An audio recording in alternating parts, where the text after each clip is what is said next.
Hi, this is Getting Started with Sewing Part 1, choosing fabric, thread, needles, and feet. It all starts with the fabric. Here's a pile of fabric, and you have to know what kind of fabric you're working with because that determines the thread, the needles, everything that you do. Now, here's a little stack of fabric I have. This is what's called a woven. And it's just really stable. Like I can't really stretch it either way. There actually is a stretch that goes in one direction widthwise. So you want to always know which way the stretch is, and you're just going to kind of stretch it and see. And in general, you want the stretch to go around your body so that you have more movement, and you don't want it to stretch up and down, for example.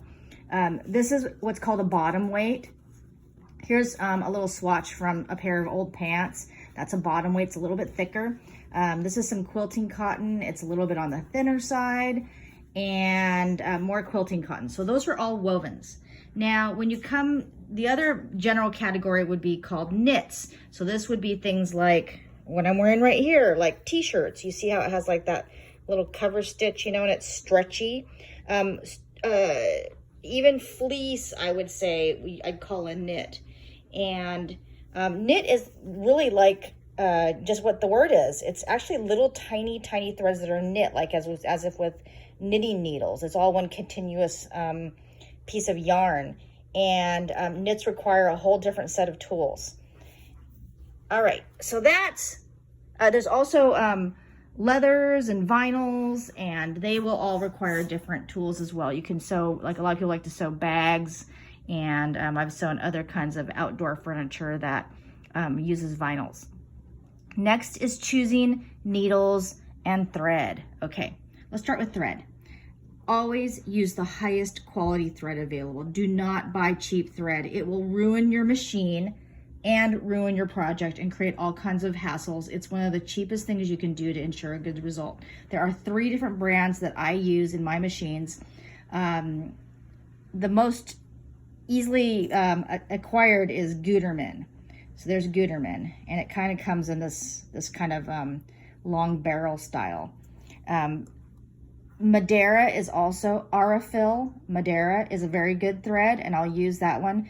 You'll find this more in quilting shops. And then this is Mettler Metrocene, Mettler. And Mettler kind of looks like Gutermann. So those are the 3 that I would buy. If you really can't find what you're looking for in the color you're going for, you can use maybe like a Coates and a Clark or a Dual Duty, which you'll find in any kind of Joann's or shop. But really only reserve that for just when you just can't find the color you want. Okay, needles. The most common types of needles you'll have would be, they go on the fabric again. So this is a universal, and you'll see that there's 70, 80, and 90. Those are the thicknesses of the needle. So if it's like a lightweight quilting cotton, you would use the 70-10s. And if you're using like going through a thicker, like maybe like those pant legs I was just showing you, maybe you use like the 90-14. If you're using something that's really thick, like a jean or a denim, and it doesn't have to be a jean or a denim, it could be anything that's just like a canvas that's really coarse, you're going to want to use a jeans needle. And you can see that this goes up to like 100 and 110 and 18. That's a really thick needle.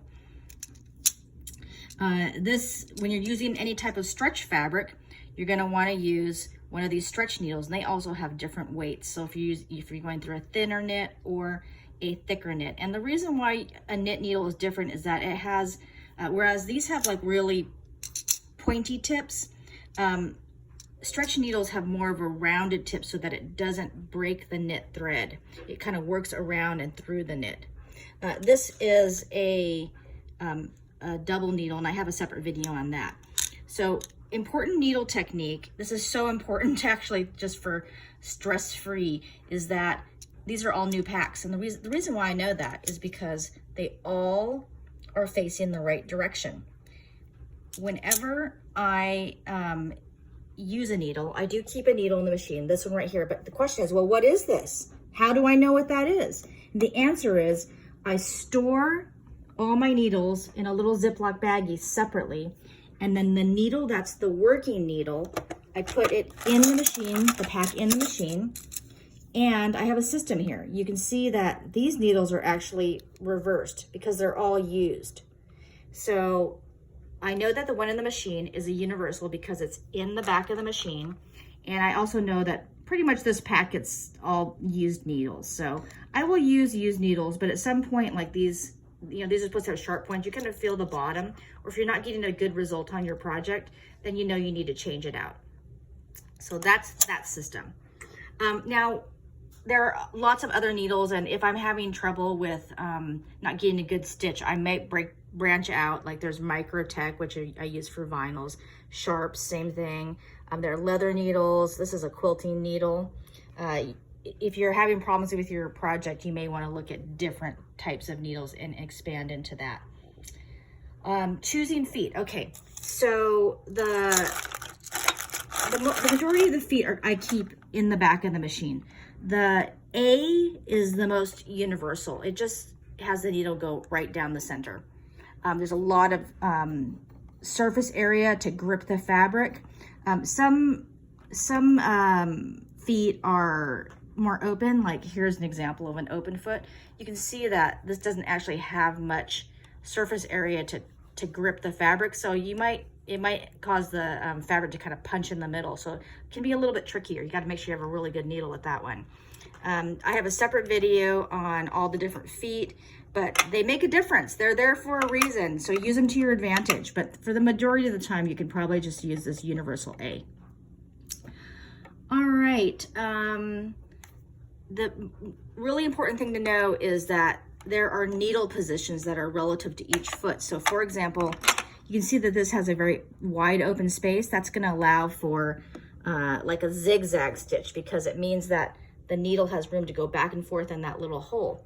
But let me show you this quilting foot. Quilting requires some precision. So does sewing an invisible zipper. You want it in a very specific place. So if you look at this foot, you'll see that the hole, I'm going to put it against a darker background, the hole is so small. You've got to really make sure that you move the needle position via either left or right into the right place so that you get it into that hole and you don't break the needle. And the way you do that is you always test it by using the hand needle and gently rolling this to test whether or not that's going to hit in the hole or you're going to be hitting metal.